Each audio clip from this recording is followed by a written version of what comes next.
السلام علیکم آفریدی صاحب، اپنا مائکروفون کھول دو بھائی، مائکروفون آپ کا آف ہے بھائی. ہاں کھول گیا، بات کریں. جی السلام علیکم. وعلیکم السلام. ملائر صاحب کیسے ہیں؟ اللہ تعالیٰ کا احسان ہے. کہاں سے کال کیا؟ کیمرے سے ذرا دور بیٹھو نا بھائی، اتنا اندر آ گیا بالکل کمرے کے. اچھا ہاں بہتر ہے جی. آواز آ رہی ہے میری؟ آ رہی ہے. کہاں سے کال فرمایا؟ ملائر صاحب میں کراچی سے ہوں. اچھا واہ واہ جی. سنا ہے کیا حکم ہے بھائی؟ اللہ کا احسان. اچھا 2-3 سوالات ہیں آپ سے.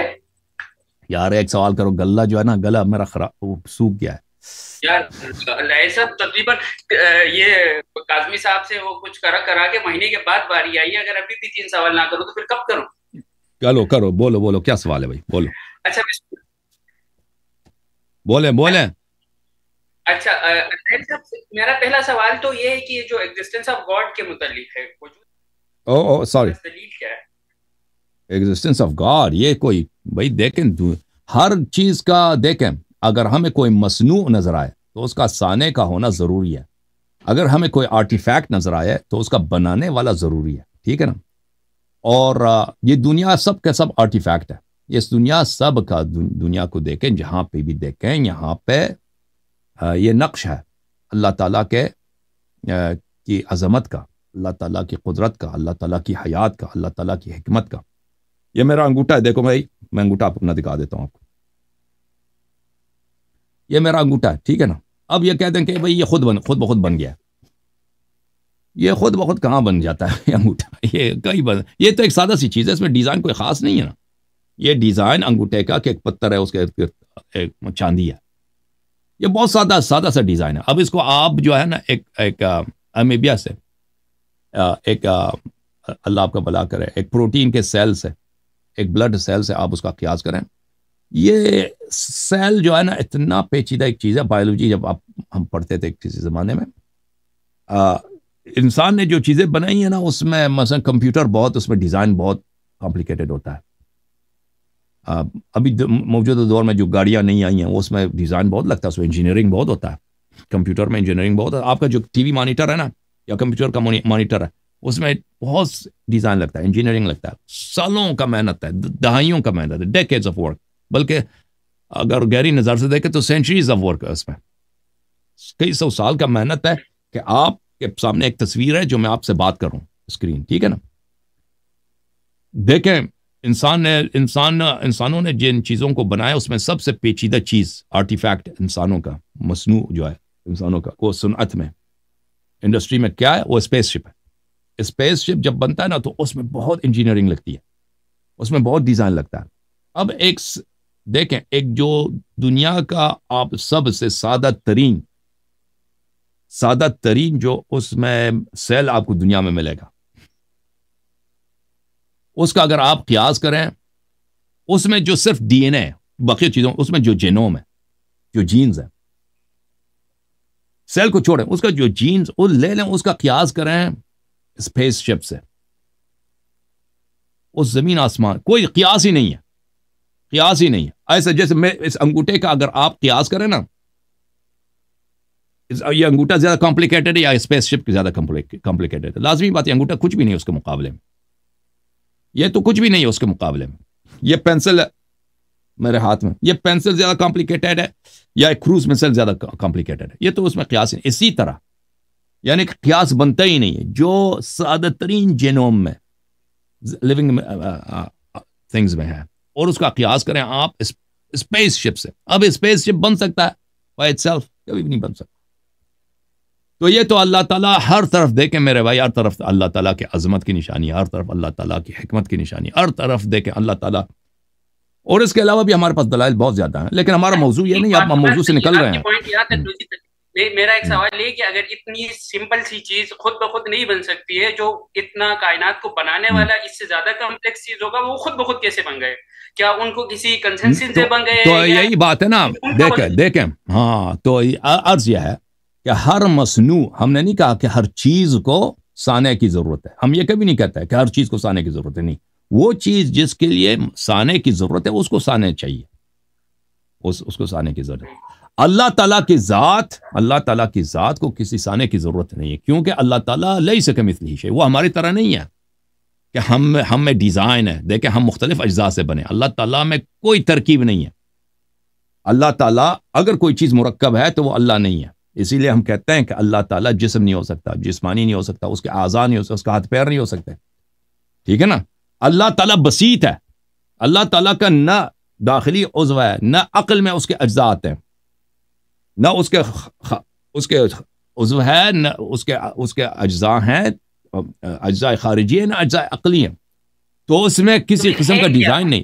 ہاں بس اللہ تعالیٰ خالق الزمین السماوات والارضین، صرف اس کی ہستی کو ہم وہ ہمارے اور آپ کی طرح نہیں ہے کہ دیکھ کے بتائیں کہ یہ کیا ہے۔ اللہ تعالیٰ آنکھ سے نظر آنے والی چیز نہیں ہے، اللہ تعالیٰ دوسری چیزوں کی طرح نہیں ہے محدود، جس پہ احاطہ ہو سکتا ہے علم کا کہ یہ کیا چیز ہے، بلکہ جو چیزیں نظر آتی ہیں ان پہ علم کا احاطہ بھی ناممکن ہے۔ اللہ تعالیٰ کسی چیز کی طرح ہے نہیں، صرف ہم اللہ تعالیٰ کے متعلق اتنا جان سکتے ہیں کہ وہ موجود ہے، وہ وحدہ لا شریک ہے، اس کے یہ صفات ہیں۔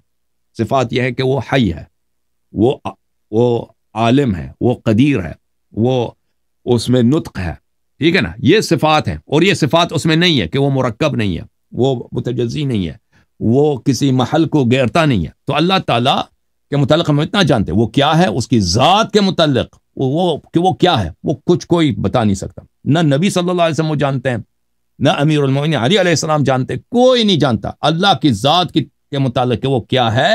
اہل بیت طاہرین علیہ السلام نے فرمایا کہ کبھی اس وادی کی طرف نہ جانا، اس کے متعلق سوچنا بھی حرام ہے، کیونکہ انسان جو ہی سوچے گا وہ گمراہ ہو جائے گا، کیونکہ نہیں پہنچے گا، نہیں، صرف حیرانیت، سرگردانی آپ کو ملے گی، اس آپ کے ذہن میں آنے والی چیز نہیں ہے۔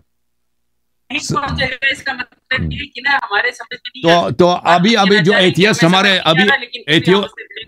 ایتھیسٹ جو ابھی ان کا پرابلم ہی یہی ہے نا کہ وہ اللہ تعالیٰ کو فرض کرتے ہیں ایک چیز کی طرح نا، جو میں اور آپ ہیں، یا کوئی حیوان ہے، ہاتھی ہے، دنیا ہے، اس طرح کی چیز فرض کرتے ہیں، کہتے ہیں ایسا چیز ہمیں نہیں ملا، تو لازمی بات ہے ایسا خدا ہے ہی نہیں جو آپ کو اس طرح مل جائے۔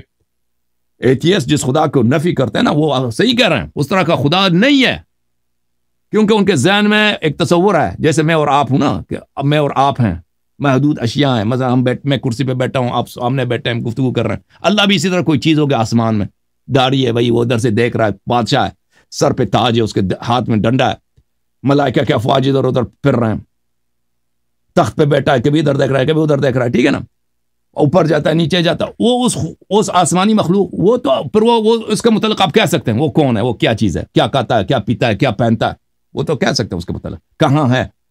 ایسا یہ جب یہ تصور ہو گیا نا رب کا، تو اس کے متعلق یہ سب چیزیں آ جائیں، پھر وہ رب ہی نہیں ہے، وہ اللہ، وہ تصور ہی غلط ہے، ایسا چیز وہ اللہ نہیں ہو سکتا، ایسا چیز وہ مخلوق ہے میرے بھائی۔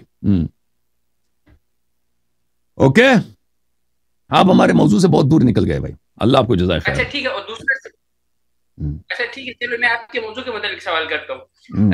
دوسرا میرا جو سوال ہے، آپ یہ جو خلفائے ثلاثہ کی تکفیر کرتے ہیں، کیا ہمارے پاس میں کسی اہل تشیع کے کسی عالم وغیرہ نے بھی ان کی کوئی تکفیر وغیرہ کی ہے، یا یہ صرف آپ پہلے آئے جو ان کی؟ رسول اللہ صلی اللہ علیہ وسلم نے کیا، قرآن مجید نے کیا، ہمارے عالم یہی ہیں، امیر المؤمنین علیہ السلام نے کیا، اہل بیت علیہ السلام نے، علماء سب بالکل، سوائے آپ کے جو خامنئی صاحب ہیں یا خمینی صاحب ہیں، یہ لوگ جو سیاسی لوگ ہیں تو ان کا کوئی دین ایمان نہیں ہے، باقی سب علماء کے اس مسئلے پہ اجماع ہے۔ ان سے پہلے ائمہ نے کیا ان کو کافر سمجھا ہے؟ بلا ریب، رسول اللہ صلی اللہ علیہ وسلم کے احادیث بے شمار ہیں۔ نہیں چلے وہ خمینی صاحب کو چھوڑ دے، ان سے آپ کی خاص خار ہے نا، تو ان سے وہ جو آپ کی چیزیں ہیں وہ اپنی جگہ، اور میرے ذاتی کچھ بھی نہیں ہے خمینی کے متعلق، اور بھائی یہ جان لو، خمینی سے میری ذاتی دشمنی کوئی نہیں ہے، خمینی سے ذاتی کچھ بھی نہیں ہے، میرا سب شرعی مشکلات ہیں ان سے، میں ان کو باطل پہ سمجھتا ہوں، خمینی جیسے لوگ، بقیہ علماء کو بھی یہی کہ یہ لوگ جو ہیں آپ کے علماء دین کے دشمن ہیں۔ جی نہیں تو پھر میں یہی تو کہہ رہا ہوں، ان کو چھوڑ کے ان کو چھوڑ دیں، باقی پاس کے کیا جو گزشتہ علماء جو گزرے ہیں وہ، یا خصوصاً ائمہ اہل بیت بھی، کیا ان کو کافر سمجھتے تھے؟ میں آپ کو بتا دیتا ہوں،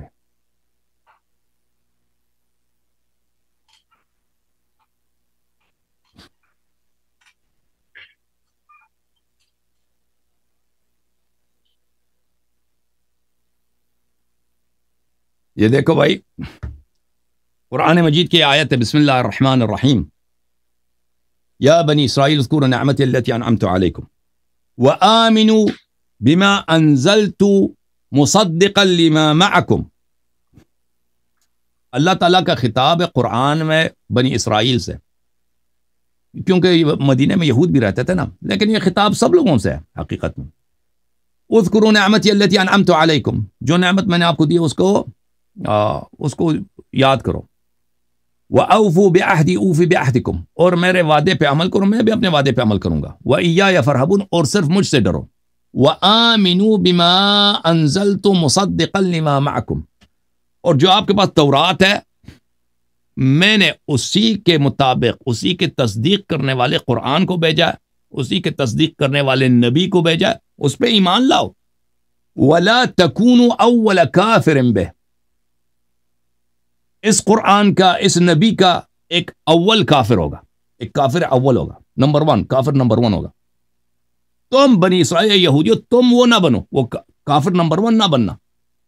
سمجھ میں آئی نا بھائی؟ کافر نمبر ون، کافر نمبر ون کون ہے بھائی؟ کافر نمبر تفسیر للمحدث الجلیل ابو الناصر محمود ابن مسعود ابن عیاش السلمی السمرقندی، جزء اول، چاب المکتبۃ الاسلامیہ فی تہران. یہ حضرت امام محمد باقر علیہ الصلاۃ والسلام نے فرمایا. وہ کافر نمبر ون کون ہے؟ یعنی فلانا و صاحبہ، فلانا و صاحبہ، فلانی اور اس کا ساتھی، 1 2، کافر نمبر ون یہ دونوں. ومن تبعہم ودان بدینہم، اور جو ان کا سپورٹ کرے، یہ کافر نمبر ون ہے. لا تکونوا اول کافر بہ، یعنی علی علیہ السلام، اس کا کافر نہیں بننا جو اس کی انکار کر رہا ہے. وہ کون ہے؟ وہ امیر المؤمنین، اس پہ ایمان لاؤ اور اس کو انکار نہ کرو. وہ کون ہے؟ وہ علی علیہ السلام. اچھا، اس طرح کے احادیث تو بے شمار ہے ہمارے کتب میں. وَكَانَ الْكَافِرُ عَلَى رَبِّهِ ظَهِيرًا، تفسیر قمی جزء ثانی. الكافر الثاني كان على امير المؤمنين عليه السلام ظهيرا، وكان الكافر على ربه ظهيرا، کافر اپنے ماسٹر کا، اپنے مولا کا کافر تھا، اپنے مولا کا دشمن تھا. وَكَانَ الْكَافِرُ عَلَى رَبِّهِ ظَهِيرًا، کافر وہ شخص، الکافر وہ کافر، وہ خاص شخص جو کافر تھا، وہ اپنے ماسٹر کا کیا تھا؟ دشمن تھا. ہاں، الثانی امیر المؤمنین علیہ السلام کا دشمن تھا، کیونکہ رب جو ہے انسان پہ بھی اطلاق ہوا ہے قرآن مجید میں.